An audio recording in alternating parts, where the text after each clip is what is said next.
Books for ever میں خوش آمدید۔ ناول دل دیا دہلیز جس کی رائٹر ہے رفت سراج، اس کی یہ 9ویں ایپیسوڈ ہے۔ تو آئیے جلدی سے سٹارٹ کرتے ہیں اس ایپیسوڈ کو بغیر کسی دیر کے۔ بھابھی کہاں ہیں آپ؟ وہ کچن کے دروازے پر ایستادہ تھا۔ بالو ہڑبڑا کر اٹھ کھڑی ہوئی۔ کچن کے دروازے پر اس کا دوپٹہ پڑا ہوا تھا، وہ ایک دم ہی سامنے آ گیا تھا۔ وہ بغیر دوپٹے پسینے پسینے ہو رہی تھی۔ ناگواری کا احساس دلاتی چند شکنیں اس کی پیشانی پر نمودار ہو ہی گئی تھی۔ بھلا اس طرح ایک دم سامنے آ جانے کی کیا تک تھی؟ اتنا جھٹ تو دکھائی نہیں دیتا۔ اس نے دوپٹہ کھینچ کر سر پر ڈال لیا۔ فرمائیے، اس کے لہجے میں خود بخود تلخی آ گئی۔ ہماری آنکھیں بند رہتی ہیں بھابھی، خاص طور پر عورتوں پر نظر ڈالنا تو ہم نے بالکل چھوڑ دیا ہے۔ اپنے حصے کے تو ہم فاتحہ پڑھ چکے ہیں۔ سردی بہت لگ رہی ہے، شاید بخار تیز ہو گیا، ایک کمبل اور دے دیں۔ کمرہ یہاں سے دور ہے اور زور دے کر ہم آواز دے نہیں سکتے، اس لیے ہمت کر کے خود کو کھینچتے ہوئے یہاں تک لائے ہیں۔ لازماً آپ ستم گر ہوں گے۔ آپ کی شکل بڑی پیاری ہے۔ وہ بڑبڑانے کے انداز میں شعر پڑھتے ہوئے واپس پلٹ رہا تھا۔ بالو کا دھیان کہیں اور تھا۔ اس کی سمجھ میں شعر کیا خاک آتا۔ اس کی حساس طبیعت تو جیسے یہ سن کر ہی تڑپ گئی تھی کہ سخت بخار کی وجہ سے سردی لگ رہی ہے۔ وہ تیزی سے اسٹور کی طرف گئی تھی اور لال خان کا لایا ہوا میڈ ان USA قسم کا بلینکٹ لے کر اس کمرے میں چلی آئی جہاں عارف کا قیام تھا۔ عارف بھائی یہ کمبل، اس نے دور ہی سے اسے متوجہ کیا۔ شکریہ بھابھی۔ وہ بدم انداز میں اپنے بیڈ پر گرا پڑا تھا اور تیز تیز سانس لے رہا تھا۔ بالو کھڑی دیکھتی رہی۔ دیکھا عارف، میں تو پہلے سے موجود کمبل اٹھانے کی سکت نہیں تھی۔ بالآخر وہ آگے بڑھی۔ عارف کی آنکھیں بند تھیں۔ اس نے آہستگی سے کمبل اس پر پھیلایا، پھر ساتھ لایا ہوا دوسرا کمبل بھی اس پر ڈال دیا اور سیدھی کھڑی ہو کر اگلی بات کا انتظار کرنے لگی۔ بھابھی، لال خان سے کہنا پہلی فرصت میں میری ماں کو اطلاع کر دے کہ میں آپ کے ہاں زندگی کے دن پورے کر رہا ہوں۔ ملنا چاہے تو آ کر مل جائیں۔ اس کی آواز بہت دھیمی اور کمزور تھی۔ ایسی باتیں کیوں کرتے ہیں عارف بھائی؟ آپ انشاءاللہ اچھے ہو جائیں گے۔ وہ چھوٹے سے دل کی مالک لڑکی تھی۔ کم نہیں نازش، ہم نامی چشم خوبا، تیرا بیمار برا کیا ہے اگر اچھا نہ ہوا۔ اور بھابھی وہ جو آگے کہا ہے چچا غالب نے کہ درد منت کش دوا نہ ہوا، میں نہ اچھا ہوا برا نہ ہوا۔ وہ کھانسنے لگا۔ بالو حیران پریشان سی کھڑی تھی۔ توبہ، نشے کی طرح عادی ہے شعر پڑھنے کا، اس حالت میں بھی اتنا تیز چلتا ہے اس کا دماغ، وہ سوچ رہی تھی۔ آپ کے لیے چائے لاؤں عارف بھائی؟ اس وقت اس کا دل انسانی ہمدردی سے لبریز تھا۔ نہیں بھابھی، اس وقت تو ذرا سا اٹھنا محال ہے، کچھ کھانا پینا محال ہے۔ اس کے لیے میں لال خان کا انتظار کیے لیتا ہوں۔ شکریہ۔ آپ لیٹے لیٹے اللہ اللہ کرتے رہیں، دل کو سکون ملتا ہے۔ اسے بروقت یہی ہمدردانہ فعل سجائی دیا کہ اسے یاد الہی کی ترغیب ہی دے ڈالے۔ کاٹ دیتا ہے کتنے بند عدم، بندہ ذوالجلال ہو جانا۔ مگر وہ خود ہی شعر کہہ کر ہنس دیا۔ مگر بھابھی، اب آخری عمر میں کیا خاک مسلمان ہوں گے؟ آپ کی عمر زیادہ تو نہیں؟ بالو کے منہ سے بے ساختہ نکل گیا تھا۔ عمر کا پیمانہ سال نہیں، قوت حیات ہوتی ہے بھابھی۔ وہ اس کی سادہ لوہی پر مسکرا دیا۔ اس نے مصرعے سے اپنے مطلب کی بات اخذ کر لی تھی اور بس، وہ در حقیقت اتنی گہرائیوں میں اترنے کی صلاحیت نہیں رکھتی تھی۔ میں آپ کے لیے نمکین دلیا بنا لیتی ہوں۔ وہ دوپہر کا کھانا کھانے آئیں گے تو آپ ان کے ساتھ کھا لیجیے گا۔ وہ باہر نکلتے ہوئے بولی۔ آپ کے وہ جب تک آئیں گے میں پیاسا مر جاؤں گا۔ فرشتے آپس میں بحث کریں گے کہ صحرا میں بھٹک کر مرا ہے، حلق میں کانٹے دکھائی دے رہے ہیں۔ میں ابھی لاتی ہوں پانی۔ وہ شرمندہ سی ہو گئی۔ کچن میں نل سے پانی لیتے ہوئے اسے دھیان آیا وہ تو اٹھ کر بیٹھنے کے بھی لائق نہیں۔ پانی کیسے پیے گا؟ کیا وہ اسے سہارا دے کر اٹھائے گی؟ اسے جھرجھری آ گئی۔ بالکل نہیں، یہ تو وہ کبھی نہیں کرے گی۔ شوہر کی غیر موجودگی میں کسی نامحرم کے اس قدر قریب جانا سراسر فتنہ ہے۔ اسے ایک دم دھیان آ گیا۔ اس نے ایک چمچہ ساتھ لیا۔ مسئلے کا حل سمجھ میں آتے ہی پرسکون سی ہو گئی۔ وہ واپس عارف کے کمرے میں آئی اور چمچے میں پانی لے کر اسے متوجہ کیا۔ عارف بھائی پانی؟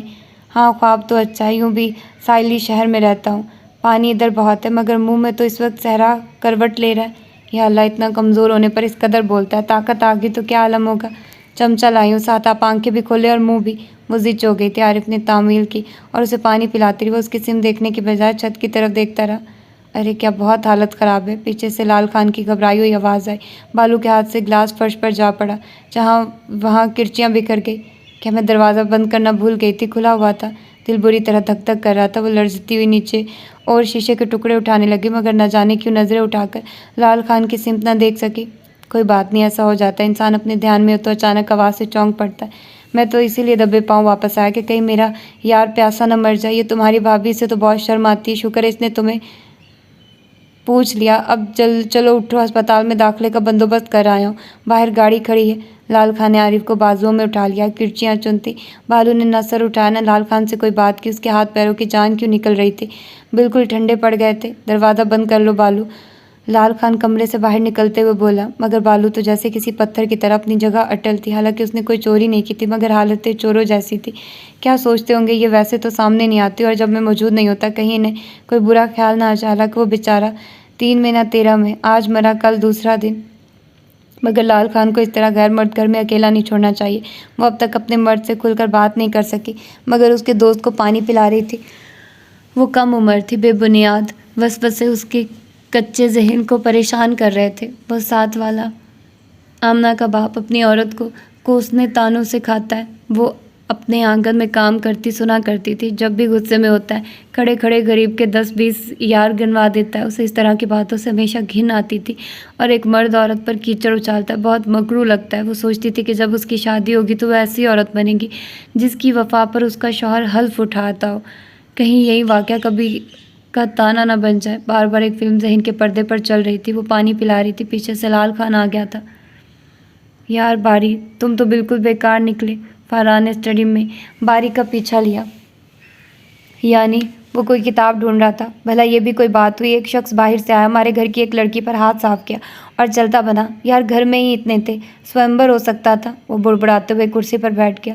منگنی تو ہوئی ہے، کوئی نکاح تو نہیں ہوا؟ جا کر کہہ دو بابا صاحب سے۔ باری کو مطلوبہ کتاب نہیں مل رہی تھی۔ شریف آدمی، میں صرف اپنی بات تو نہیں کر رہا۔ فاران نے ایک دم پھڑپھڑا کر رہ گیا۔ تو پھر پرچی پر نام لکھ کر دے دو، یاور چچا کمپیوٹر سے قرعہ اندازی کر لیں گے۔ کمپیوٹر کی تو سب مانتے ہیں، یقیناً کوئی جھگڑا بھی نہیں ہوگا۔ وہ دوسرے شیلف کی جانب بڑھ گیا۔ ارے میرے بھائی، ارے سکرات کے کچھ لگتے بات سمجھ میں آئی نہیں اور ہو گئی شروع مشورے۔ بھلا یہ غیروں میں رشتہ کرنے کی کیا تک تھی، وہ بھی اتنی ایمرجنسی میں کہ جیسے کوئی مورکھا ہو رہا۔ یار ہار جیت کے مسئلے آ پڑے ہوں، تم نے ہم میں سے کسی کو نہیں بتایا، حالانکہ تم تو وہ کمپیوٹر ہو جس میں بابا صاحب کا سب کچھ فیڈ ہو جاتا ہے۔ فاران پنجے جھاڑ کر پیچھے پڑا تھا۔ آپ کو یقین نہیں آئے گا مگر واقعی مجھے کچھ نہیں پتا۔ وہ تھک کر ایک کرسی پر بیٹھ گیا۔ میں اپنی مردانگی کی بڑی حفاظت کرتا ہوں، معمولی سی زنانہ ملاوٹ مجھے پسند نہیں، ورنہ ابھی لگا دیتا تمہیں قسموں پہ کہ کھاؤ میرے سر کی قسم، اللہ کی قسم اور فلاں کی قسم، ہم سب بہت شوقڈ ہیں۔ آپ کو مطلع کیا جا رہا ہے؟ اور یار میں نے تو سنا ہے وہاں کراچی میں بڑا مکسنگ ڈنر ہوا، زنانہ مردانہ کمبائن۔ یہ بھی غلط ہے؟ میں وہاں سے آ چکا تھا، کیا کہہ سکتا ہوں۔ باری کے سر میں درد ہونے لگا۔ اچھا بتاؤ، اس گھن چکر میں ایسی کیا بات ہے جو اسے ترجیح دی گئی؟ ایسا تو یہاں ہوتا نہیں۔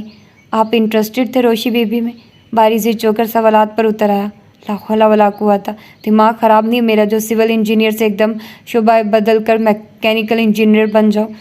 نٹ ڈھیلے رہتے ہیں اس کی طرف، کیا ہر کوئی ٹول باکس اٹھائے پھروں گا؟ فاران بری طرح سلگا۔ پھر دھواں دھار زرعی اظہار خیال کا مقصد؟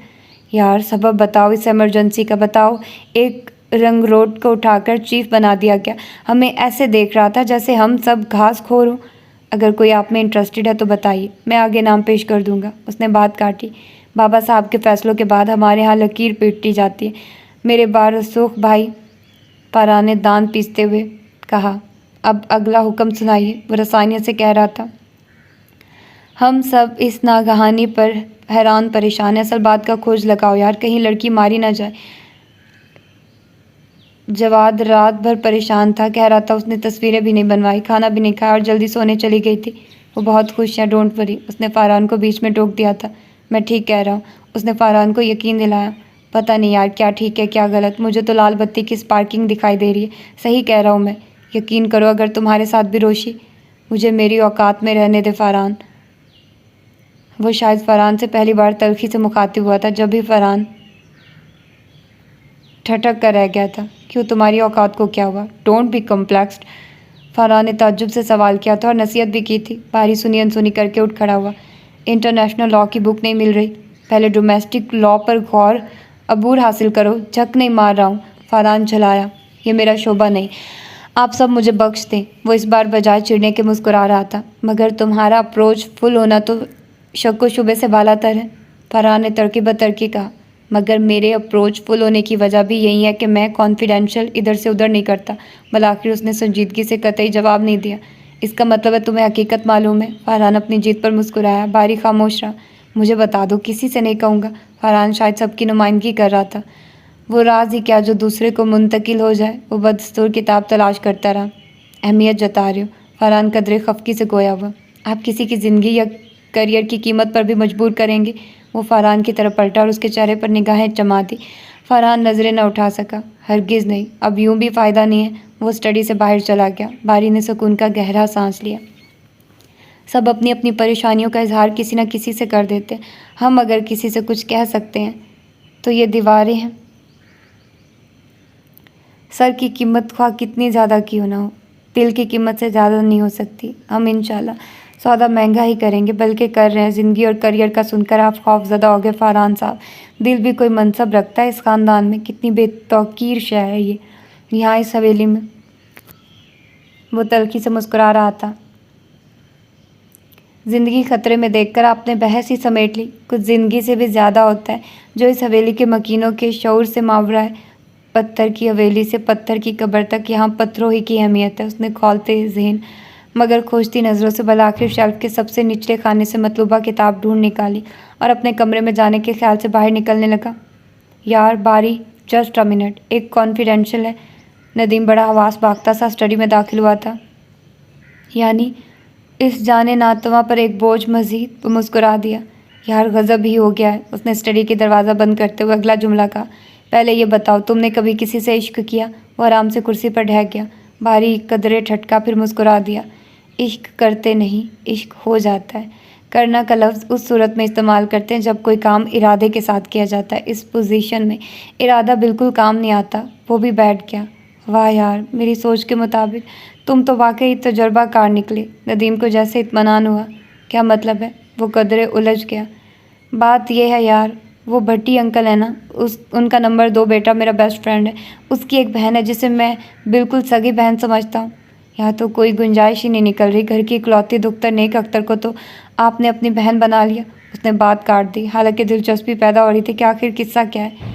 یار اس کی کزن آئی ہوئی ہے۔ یار میں نے بطور شرارت 1-2 مرتبہ اسے گور کر دیکھ لیا، 2-4 مرتبہ اور دیکھ لیجیے، اگر آسانی سے نظر آ جاتی ہے۔ وہ ہنس دیا تھا۔ اوہ نہیں بھائی، اوے مگرو اے پہ گئی ہے، وہ تو پیچھے ہی پڑ گئی ہے۔ وہ کیا کہا ہے شاعر نے کہ عاشق اپنا جان لیا ہے؟ شاید ان نے میر ہمیں دیکھ بھری مجلس میں ہم اپنی ہم ہی سے شرماتا ہے۔ یار آج یہ روکا کھلا ملا ہے، اگر میں اس سے بے وفائی کی تو وہ خود کو آگ لگا لے گی۔ ندیم نے روکا باری کی طرف جانے بڑھایا۔ آپ اسے رکھیے، یہ آپ کے لیے۔ وہ طرح دے گیا۔ کچھ سجاؤ باری صاحب، کچھ کر نہ بیٹھے، یہ اپنا تو بھٹا بیٹھ جائے گا۔ عجیب نڈر لڑکی حویلی رنگ کرنے لگی ہے۔ ندیم بہت پریشان تھا۔ کیا سجاؤں؟ اگر اچھے خاندانی لوگ ہیں تو آپ شادی کر لیجیے اس سے۔ اس نے پرسکون چہرے و اعصاب کے ساتھ مشورہ دیا۔ اس سے شادی کرنے کا ارادہ ہوتا تو تمہارے پاس ڈسکس کرنے کیوں آتا؟ ندیم بھنا کر رہ گیا۔ پھر گورا کیوں تھا؟ وہ اپنی سیراب اور چمکدار آنکھیں اس کے چہرے پر گاڑے ہوئے تھا۔ یونیورسٹی بس کی عادت ہے، آہستہ آہستہ چھوٹے گی، وہ ڈٹھائی سے کہہ رہا تھا۔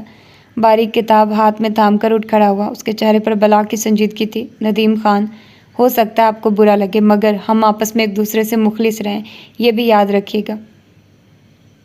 وہ رک گیا، جیسے کسی تذبذب کا شکار ہو یا الفاظ ترتیب دے رہا ہو۔ لڑکیاں شیشہ ہوتی ہیں اور محبت ان کی کمزوری، ان سے نہیں کھیلتے۔ یہ قتل عمد ہے میرے نزدیک۔ شیشے کو معمولی سی بھاپ بھی چھو جائے تو عکس دھندلا جاتا ہے۔ جو ہمارا آپ کا صرف ہوتا ہے وہ ان کا بس ہوتا ہے۔ اس نے ندیم کی طرف دیکھے بغیر قدم آگے بڑھا دیجیے۔ تم کیسے دوست ہو؟ تم نے مجھے احساس جرم میں مبتلا کر دیا۔ ندیم بے انتہا الجھ گیا تھا۔ میں نے تو حقیقت کہی ہے، رد عمل آپ کا ذاتی شعور ہے، وہ بہت دھیمے انداز میں کہہ رہا تھا۔ مگر اس سے شادی کیسے کر سکتا ہوں؟ مجھے اس سے محبت تو نہیں ہے۔ وہ اٹھ کر باری کے سامنے آ کھڑا ہوا۔ اور ہاں، یہ محبت کیا ہوتی ہے؟ وہ سچ مچ احساس جرم میں مبتلا تھا اور شدت سے اس بات کا خواہش مند محسوس ہو رہا تھا کہ کوئی اسے اس اندرونی جنگ سے نجات دلا دے۔ خلیل جبران کہتا ہے، محبت خود کو پیش کر دیتی ہے، یہ اپنے سوا کچھ نہیں چاہتی۔ امرتا پریتم ایک جگہ لکھتی ہیں، محبت ایک آگ ہے اور جدائی ہوا۔ آگ کم ہوگی تو ہوا اسے بجھا دے گی، آگ زیادہ ہوگی تو ہوا اسے اور بھڑکا دے گی۔ آپ ان سے دور رہیے، کچھ عرصہ انہیں نہ دیکھیے، اگر بہت یاد آئے تو ان سے شادی کر لیجیے، وگرنہ بڑے انسانوں کی طرح اپنی غلطی کا اعتراف کر کے معذرت کر لیجیے اور آئندہ کے لیے اس قسم کی شرارت سے توبہ کر لیجیے۔ مجھے اجازت۔ بڑی جلدی میں رہتے ہو؟ ندیم غائب دماغی کی کیفیت میں تھا۔ جی بس کچھ اسٹڈی کرنا ہے۔ پھر صحیح، اوکے۔ وہ تیزی سے باہر نکل آیا۔ مبادا کوئی نئی بات پیدا ہو جائے۔ محبت خلیل جبران اور امرتا پریتم کے احساسات پر تو منجمد نہیں، ہر انسان کے ذاتی تجربات بھی ہوتے ہیں مسٹر باری۔ بالکل، جب ہم اپنے ذاتی احساسات چھپانا چاہتے ہیں تو دوسروں کی کہیں کوئی بات دہرا دیتے ہیں۔ وہ زینے طے کرتے ہوئے بڑی حقیقت پسندی سے ہنس دیا، گویا یہ جتاتے ہیں جو کچھ کہہ رہے ہیں دوسروں سے سن رکھا ہے، ذاتی طور پر کچھ اندازہ نہیں۔ حالانکہ مسٹر باری آپ یہ کہہ سکتے تھے، محبت اس طلسمی پرندے کا نام ہے جس کے سنہرے پروں سے کرب کی آنچ آتی ہے، کہیں دور بسیط فضاؤں میں پرواز کرتا ہے، مگر دل کے زنداں میں کسی قیدی کی طرح سر پھوڑتا محسوس ہوتا ہے۔ محبت اس کھیت کی طرح ہے جسے نیندیں قربان کر کے پانی لگاتے ہیں، اور یہ کہ محبت تھک کر اپنی نیند تو سو سکتی ہے مگر مایوس نہیں ہوتی۔ یا یوں کہہ سکتے ہیں محبت کائنات کا سب سے خوبصورت انکشاف ہے۔ یہ بھی کہہ سکتے ہیں دنیا میں جتنا بھی حسن نظر آتا ہے سب محبت کی تشریح ہے۔ وہ آخری زینے طے کر کے اپنے کمرے کی طرف مڑا اور کسی سے ٹکراتے ٹکراتے بچا، رات میں پیا کرو، یوں بھی سب جلدی سو جاتے ہیں۔ روشی سنبھل کر حملہ آور تھی۔ میں شاید کسی دھیان میں تھا۔ وہ کترا کر آگے بڑھ گیا۔ تمہارا کمرہ دیکھنے آئے ہیں۔ وہ اس کے پیچھے چل رہی تھی۔ آئیے دیکھ لیجیے۔ اس کی بے نیازی گہری نیند کی طرح ٹوٹ کر نہیں دے رہی تھی۔ وہ اس کے پیچھے کمرے میں داخل ہو گئی۔ انتہائی سادہ کمرہ تھا، لائٹ گرین اور وائٹ کے امتزاج کا مظہر، فرنیچر وائٹ پالش کا، پردے light green, bed sheet white تو بیڈ کور گرین اور وائٹ پھول اور گرین زمین والا کارپیٹ۔ ایک طرف شیلف کارنر پر بڑا سا گرین گلدان تھا جس میں تازہ پھول تھے۔ بھئی تمہارے کمرے میں آ کر تو قومی جذبہ بیدار ہو رہا ہے اور قومی پرچم کو سلامی دینے کو جی چاہ رہا ہے۔ وہ ہنسی۔ باری خاموش رہا اور دریچے سے پردے سرکانے لگا۔ اتنے اہتمام سے رہتے ہو، اندازہ نہیں تھا۔ وہ پھر گویا ہوئی۔ اجی ہمیں کہاں فرصت ہے اہتمام کرنے کی، وہ تو پچھلے دنوں کا اپنا بیڈ روم سیٹ کرا رہے تھے۔ کوئی مہربانی والی رگ پھڑک گئی تھی۔ دراصل ان کا کمرہ بھی تو برابر میں ہے۔ وہ کرسی پر بیٹھ گیا۔ بابا صاحب نے کوئی آبجیکشن نہیں کیا کہ کیوں پیسہ خرچ کر رہے ہو؟ اس نے باری کا چہرہ غور سے دیکھا۔ وہ مجھے غیر ضروری رعایت دیتے ہیں۔ وہ مسکرا کر اس کی شکل دیکھنے لگا۔ کیوں، تم میں کیا سرخاب کے پر لگے ہوتے ہیں؟ وہ اپنی مخصوص نخوت کے مظاہرے سے باز نہ رہ سکی۔ انہی سے پوچھیے گا۔ تم ان کے گھوڑوں پر بہت محنت کرتے ہو، شاید اسی لیے وہ اپنے استبل کو حویلی پر فوقیہ دیتے ہیں۔ اس نے بڑے ماہرانہ انداز میں تجزیہ کیا۔ بالکل یہی بات ہوگی۔ آپ ان کی پوتی ان کے بارے میں زیادہ بہتر جانتے ہیں۔ وہ ایک اخبار اٹھا کر پڑھنے لگا۔ طنز کر رہے ہو؟ وہ بدک گئی۔ یہ تاب، یہ مجال، یہ طاقت نہیں، واللہ۔ وہ دھیرے سے ہنس دیا۔ تم برا کیوں نہیں مانتے؟ وہ چڑ گئی۔ وہ کیسے مانتے ہیں؟ وہ پھر ہنس دیا۔ کیا برا لگتا ہی نہیں ہے یا سینس نہیں ہے یہ؟ وہ ہنوز کھڑی تھی۔ شاید سینس نہیں ہے۔ اس نے نہایت آسانی سے اتفاق کر لیا۔ تمہیں تو یہ بھی سینس نہیں ہے کہ کوئی کھڑا ہے تو اسے بیٹھنے کے لیے بھی کہہ دو۔ وہ بازو لپیٹ کر ٹہلتی ہوئی دریچے کے پاس جا کھڑی ہوئی۔ کمرہ بھی آپ کا ہے، گھر بھی آپ کا، جیسے چاہیں استعمال کریں۔ وہ پھر اسی سکون اور مسکراہٹ سے گویا ہوا۔ مجھے ایسا محسوس ہو رہا ہے کہ تم میری انگیجمنٹ سے خوش نہیں ہو، خاصے بدلے ہوئے لگ رہے ہو۔ آخرکار اس نے کہہ دیا۔ مائی گاڈ، یہ کیا آ گیا آپ کے ذہن میں؟ مجھے تو اس قدر اطمینان ہے آپ کی اس تبدیلی پر کہ آپ اندازہ نہیں کر سکتی۔ بلکہ میں تو اس بات پر الجھ گیا ہوں کہ بابا صاحب نے شادی کے بجائے یہ منگنی ونگنی کا چکر کیوں ڈال دیا؟ سیدھے شادی کر دیتے۔ یہ کام ہر حال میں کرنا ہے، اس میں دیر کیوں کی جائے؟ آپ کی اس تبدیلی کا بھروسہ بھی نہیں کیا جا سکتا۔ یہ بات تو سبھی جانتے ہیں کہ آپ موڈی اور پاگل ہیں۔ بند کرو یہ تقریر۔ بڑے آئے وہاں سے میرے ہمدرد۔ شادی کر دیتے، شادی کر دیتے تو بتا دیتی میں ان کو اچھی طرح سے۔ میں تمہارے گلے میں تو نہیں لٹک رہی زبردستی، اپنی جان چھڑانے کی پڑی ہوئی ہے کیا؟ میں سمجھتی نہیں ہوں، بچی ہوں میں تو اپنی جان چھڑانے کو تمہیں ڈھال بنا رہی تھی۔ تمہارا تو کام ہی یہ ہے کہ حویلی والوں کے کام آ سکو۔ تم کس مرض کی دوا ہو؟ تم شاید یہ سمجھنے لگے کہ میں تمہارے عشق میں مری جا رہی ہوں۔ نان سینس۔ وہ بری طرح مشتعل ہو گئی تھی۔ باری اس طرح پرسکون انداز میں بیٹھا اخبار رول کر رہا تھا۔ خالی پڑھنے لکھنے سے کیا ہوتا ہے؟ تم ہو کیا؟ میں نے تمہیں اہمیت دی اس لیے کہ میں احمق ہوں، تم جانے کن ہواؤں میں اڑنے لگے۔ میں نے تو صرف یہ سوچا تھا تم استعمال ہونے والی شے ہو، تمہیں استعمال کرنے میں کوئی حرج نہیں۔ اس کا سانس تیز تیز چلنے لگا تھا۔ وہ دم لینے کو رک گئی۔ باری نے اٹھ کر سائڈ ٹیبل سے جگ اٹھا کر گلاس بھرا اور اس کی طرف بڑھا دیا۔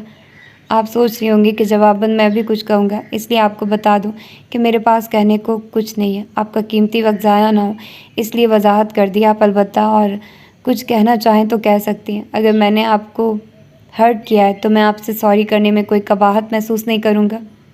You fool, you, I hate you, I really hate you, worst hate you. اس نے باری کے ہاتھ سے گلاس لے کر کارپیٹ پر دے مارا اور خود بیڈ پر بیٹھ کر دونوں ہاتھوں سے چہرہ چھپا لیا اور پھوٹ پھوٹ کر رونے لگی۔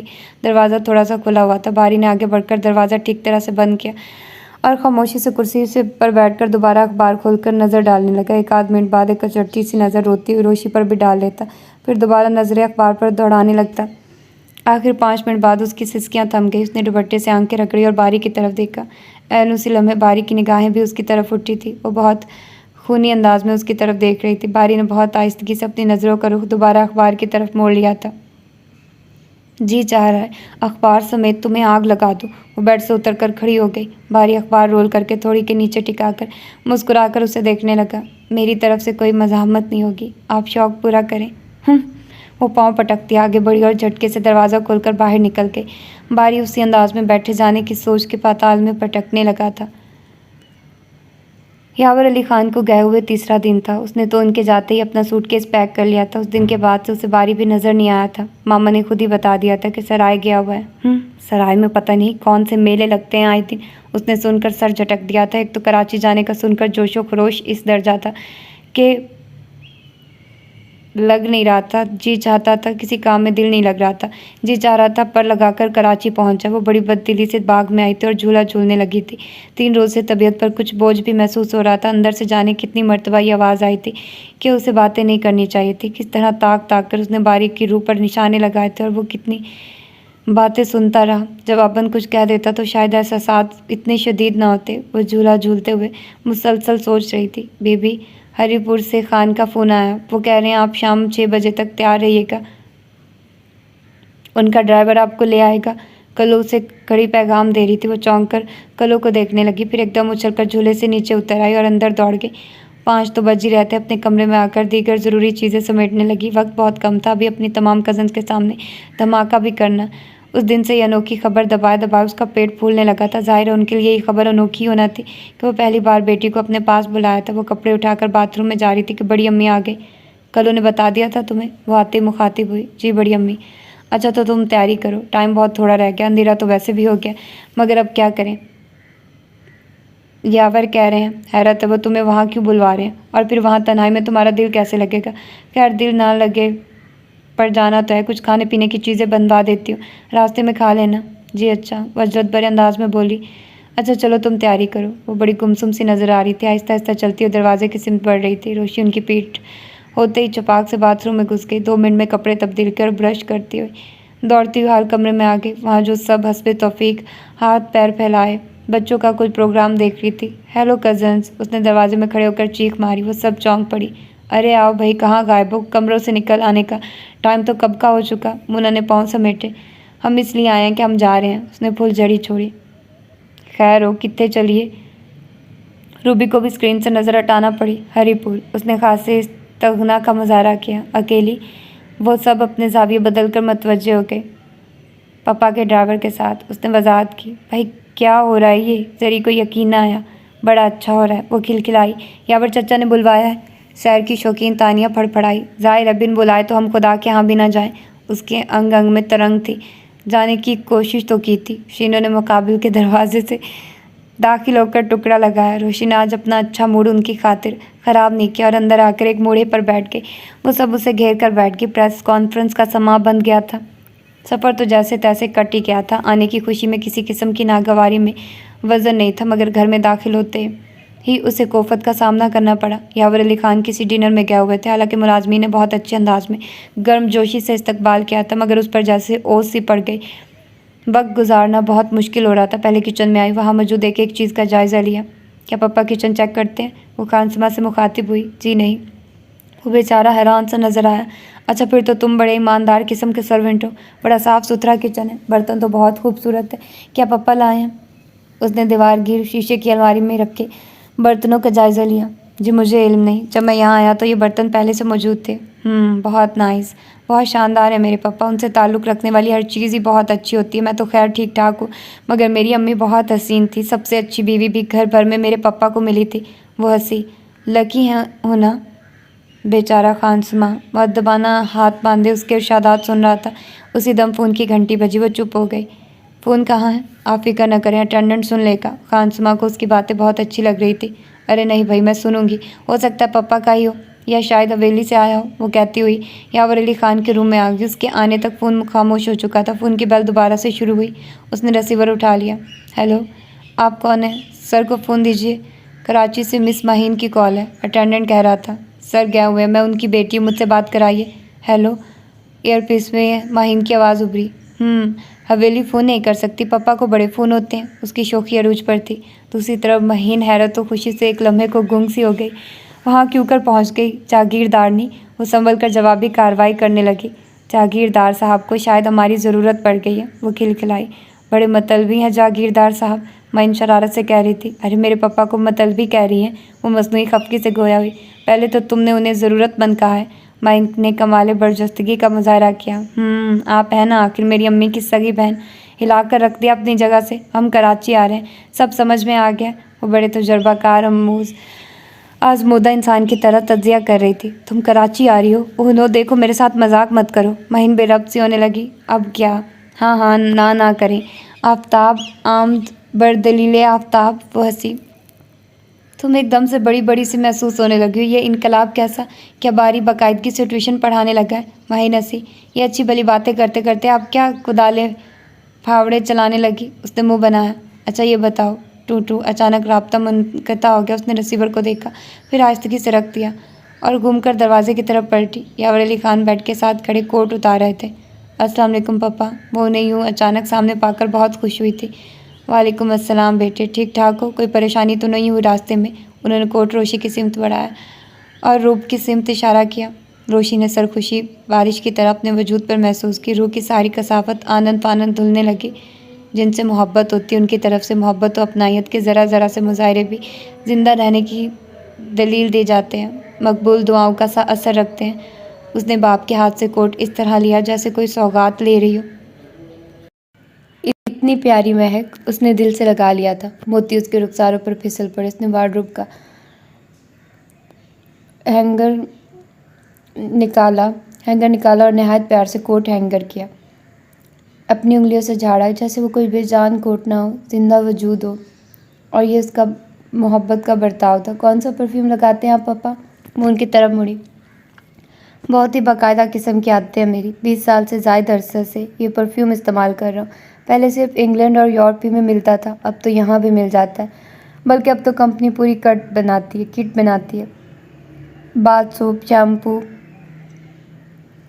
آفٹر شیو، شیونگ کریم، کیونکہ بہت سافٹ پرفیوم ہے، اس لیے ان تمام چیزوں کو استعمال کرنے کے بعد ہی اس کی مہک آتی ہے۔ انہوں نے ڈریسنگ ٹیبل سے پرفیوم اٹھا کر اس کی سمت بڑھایا۔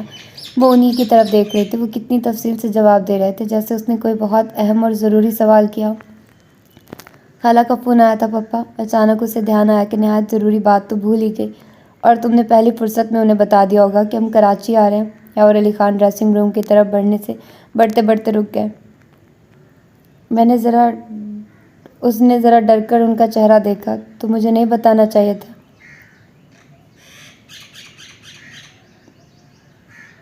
What was surprise for them؟ خیر کوئی بات نہیں۔ انہوں نے چڑھتی نظر میں جیسے اس کے چہرے پر خوف و خجالت کا جائزہ لے لیا تھا، اس لیے فوری نرمی سے کہا، اور ڈریسنگ روم کی سمت بڑھ گئے۔ اسے بہت اچھا لگا تھا۔ سرپرائز! چین، جاپان میں بنے روبوٹ لگتے تھے اسے اپنا پپا۔ یوں محسوس ہوا جیسے مشین معجزاتی طور پر روح میں ڈھل گئی۔ وہ ڈھپ سے بیڈ روم پر بیٹھ گئے اور یاور علی خان کے باہر آنے کا انتظار کرنے لگے۔ چند منٹوں بعد وہ باہر آ گیا اور روشی پر ایک سرسری نظر ڈالی۔ کھانا کھا لیا تم نے؟ اکیلے کیسے کھاتے؟ مگر آپ تو ڈنر کر کے آ گئے۔ وہ بس ہو رہی ہے۔ ہاں یہ تو ہے، یہ آفیشیل ڈنر تو چلتے رہتے ہیں۔ سوری بیٹا، وہ مبہم سا مسکرایا۔ تم کھانا ضرور کھاؤ، آج تو کک نے تمہارے لیے اسپیشل ڈشز بنائی ہیں۔ میں نے اس کو تاکید کی تھی کہ میری بیٹی آ رہی ہے۔ وہ اس کے سامنے ایک کرسی پر بیٹھ کر آستینیں فولڈ کرنے لگے۔ اسپیشل ڈش کا مزہ تو آپ کے ساتھ آتا پپا، اس نے منہ بنایا۔ اس طرح بھی ہو جاتا ہے بیٹے، ہر بات سوچ کے ساتھ نہیں ہوتی، سوچتے کچھ ہے ہوتا کچھ ہے۔ وہ اسے سمجھانے لگے۔ کراچی کب جائیں گے؟ اس نے پٹری بدلی۔ جلد جائیں گے، آپ کے نانا جان بہت بیمار ہیں، اس لیے جلدی ہی جانا چاہیے۔ وہ اپنی جیبوں میں غالباً لائٹر تلاش کر رہے تھے۔ آپ نے یہ تو بتایا ہی نہیں پاپا، نہ خالہ نے بتایا۔ روشی اپنی جگہ سے اٹھ کر ڈریسنگ ٹیبل کی طرف بڑھتے ہوئے پوچھ رہی تھی، جہاں اسے لائٹر رکھا نظر آ رہا تھا۔ خالہ نے نہیں بتایا۔ تعجب ہے، پھر فون کیوں کیا تھا؟ وہ خود کلامی میں انداز میں گویا ہوئے۔ فون تو انہوں نے آپ کو کیا تھا، میں نے تو بس سن لیا تھا۔ اس نے لائٹر ان کی طرف بڑھایا۔ ظاہر ہے مجھے ہی کیا ہوگا، تمہاری موجودگی کی تو انہیں خبر نہیں ہوگی، اویلی فون کرتی ہیں۔ انہوں نے سگریٹ سلگایا، ان کی نظریں لائٹر کے شعلے پر مرکوز تھیں۔ کہاں کرتی ہیں حویلی میں؟ وہی تو میں ان سے کہہ رہی تھی کہ پپا کو فون کر دیتی ہیں، مجھے نہیں کرتی۔ اس نے خالہ سے کیا شکوہ، پپا کے سامنے دہرایا۔ یاور علی خان نے لائٹر بند کرتے ہوئے چڑھتی سی نظر روشی پر ڈالی۔ پھر کیا جواب دیا انہوں نے؟ کچھ نہیں، لائن ہی ڈسکنیکٹ ہو گئی تھی۔ اس نے برا سا منہ بنایا۔ اسی دم فون کی گھنٹی بجی اور یاور علی اپنی جگہ سے فوراً اٹھے۔ ہیلو جی، انہوں نے ریسیور کان سے لگایا، پھر روشی کی سم دیکھا۔ حویلی سے فون ہے، باری ہے لائن پر۔ انہوں نے ریسیور کان سے ہٹا کر روشی کی طرف دیکھا، وہ فوراً ہی اپنی جگہ سے اٹھی۔ میرا فون ہے؟ اس وقت وہ حیران ہوئی اور ریسیور یاور علی خان کے ہاتھ سے لے لیا۔ روشی بات کر رہی ہوں، اتنی اہم تو نہیں ہوں کہ وہاں سے آتے ہی مسئلے پیدا ہو گئے۔ ارے آپ کو خبر نہیں، اب تو آپ بہت اہم ہو گئی ہیں۔ کراچی سے نعیم صاحب آپ سے بات کرنا چاہتے ہیں، نمبر دے دوں؟ کوئی حرج تو نہیں؟ دوسری طرف سے باری بہت شوخ لہجے میں اسے پوچھ رہا تھا۔ نان سینس۔ اس کا موڈ ایک دم آف ہو گیا۔ اس نے پلٹ کر یاور علی خان کی سم دیکھا، مگر وہ بازی دیں۔ حالانکہ میں نے تو یاور چچا کا ڈراوا بھی دیا تھا، مگر بھائی بڑے بہادر قسم کے بندے ہیں، بدستور تھا۔ تم کوئی میڈل دے دو انہیں بہادری کا، میرے کان مت کھاؤ۔ وہ برس پڑی۔ آفٹر آل فیونسی ہیں، کچھ تو ان کے حقوق تسلیم کریں، یہ تو زیادتی ہے نا۔ وہ ہنس رہا تھا۔ کمیشن مجھ سے لے لینا، اور آئندہ اس موضوع پر مجھ سے بات مت کرنا، ورنہ اچھا نہیں ہوگا۔ وہ بنا گئی تو انہیں کہوں کیا؟ وہ بے بسی سے پوچھ رہا تھا۔ وہ 10 منٹ بعد پھر فون کریں گے، کہہ دینا روشی کے باپ سے بات کر لے۔ اس نے ریسیور کریڈل پر پٹک دیا۔ اپنی تیز تیز سانسیں سنبھالتی وہ دوبارہ بستر تک آئی اور گرنے کے انداز میں بیٹھ گئی۔ یاور علی خان نے آہستگی سے نظریں اٹھا کر بیٹی کا چہرہ ٹٹولا۔ غصے سے انرجی ضائع ہوتی ہے، جو ہم نے نہیں کرنا بس نہیں کرنا، پھر غصہ کر کے اپنا دماغ کیوں کریں؟ Easy my daughter. پپا میرے پاس بہت اچھے کپڑے نہیں ہیں، بس سو ہیں، آکورڈ نہیں لگے گا وہاں؟ جھٹ موضوع بدل دیا۔ تو پھر کیا ہوا، کراچی سے لے لینا، مگر ایک بات کا خیال رکھنا، اگر نانا جان کی طبیعت اچھی ہو تو شاپنگ کرنے کی ضرورت نہیں، ہم ان کی عیادت کرنے جا رہے ہیں۔ ویل پپا، جب سے میری امی کی ڈیتھ ہوئی ہے آپ نانا جان سے کتنی مرتبہ ملیں؟ اس نے بہت معصومانہ انداز میں سوال کیا تھا۔ یاور علی خان جو جھک کر سائڈ ٹیبل پر رکھی ایشٹرے میں سگریٹ کی راکھ جھاڑ رہے تھے، بجائے راکھ جھاڑنے کے انہوں نے سگریٹ مسل کر رکھ دی اور اپنی جگہ سے اٹھ کھڑے ہوئے۔ بیٹے کھانا کھا لو، رات زیادہ ہو گئی تو کیا فائدہ، گیسٹ روم میں تمہارا قیام ہوگا۔ مگر پپا میں ایک گیسٹ تو نہیں ہوں، اسے دکھ سا ہوا۔ یاور علی خان مسکرا دیے۔ اب تو مالک کو بیٹا، دراصل گیسٹ روم میں فی الحال سب سے زیادہ سہولیات ہیں، وہاں کوئی ناگواری محسوس نہیں ہوگی، وہاں بہت اچھا محسوس ہوگا۔ پھر انہوں نے سراہنے لگی بیل بجائی۔ فوراً ایک ملازمہ موجود ہوا۔ شیردل بی بی کے لیے کھانا لگاؤ۔ روشی کی غیر ضروری حساس طبیعت بوجھل سی ہو گئی۔ ایک تو اس کے سوال کا جواب نہیں دیا گیا، دوسرا اسے ایسا محسوس ہوا جیسے وہ اس کی موجودگی سے تنگ آ گئے ہوں۔ وہ دوپٹہ سنبھالتی اٹھ کھڑی ہوئی۔ گڈ نائٹ پپا، اس نے اتنی دھیمی آواز میں کہا جیسے نہایت مجبوری میں کہہ رہی ہو۔ Good night. یاور علی خان نے اس کے کمرے سے باہر نکلنے کا انتظار بھی نہیں کیا اور نائٹ بلب جلا دیا۔ روشی نے آہستگی سے اپنے پیچھے کا دروازہ بند کیا اور ڈائننگ ٹیبل کی طرف مڑ گئی۔ شاید ماں بنتے ہی کوئی مرکزی طاقت حاصل کر لیتی ہے، ایک مقناطیسی طاقت جو یہاں وہاں ہر طرف سے رشتوں کو کھینچتی ہوئی کندھے کے دائرے میں متحرک رکھتی ہے۔ ماں کی کمی سے بڑی کمی ہو جاتی ہے۔ سب کچھ ہوتے ہوئے یوں محسوس ہوتا ہے جیسے کچھ رکھ کر بھول گیا ہوں، یا یوں جیسے کوئی ضروری چیز گم ہو گئی ہو اور ذہن میں ہر آن اس کی تلاش جاگتی ہو، یا جیسے معمول کے سارے کام ہو گئے ہوں اور سب سے ضروری کام ذہن سے نکل گیا ہو اور بہت دیر میں یاد آیا ہو۔ ایسی ملال کی سی کیفیت، ایسی نامکمل اور ادھوری سی زندگی اسے لگتی تھی۔ اس ادھورے پن کا احساس اسے ہمیشہ ہی رہا تھا، مگر لاشعور کے پاتال سے تب ہی باہر آتا تھا جب کوئی ذہنی دھچکا لگتا تھا، جیسے وہ سیدھا چھت بارش میں ٹپکتی ہے تو اپنی ٹوٹ پھوٹ کا پتہ دیتی ہے۔ اس پر سے شکی القلب باری، کتنے مزے آ رہے ہیں اسے، ملا نا تو بتاؤں گی اچھی طرح۔ بعض اوقات ایسا ہوتا ہے نا کہ غصے کی ایک لہر کے ساتھ نہ جانے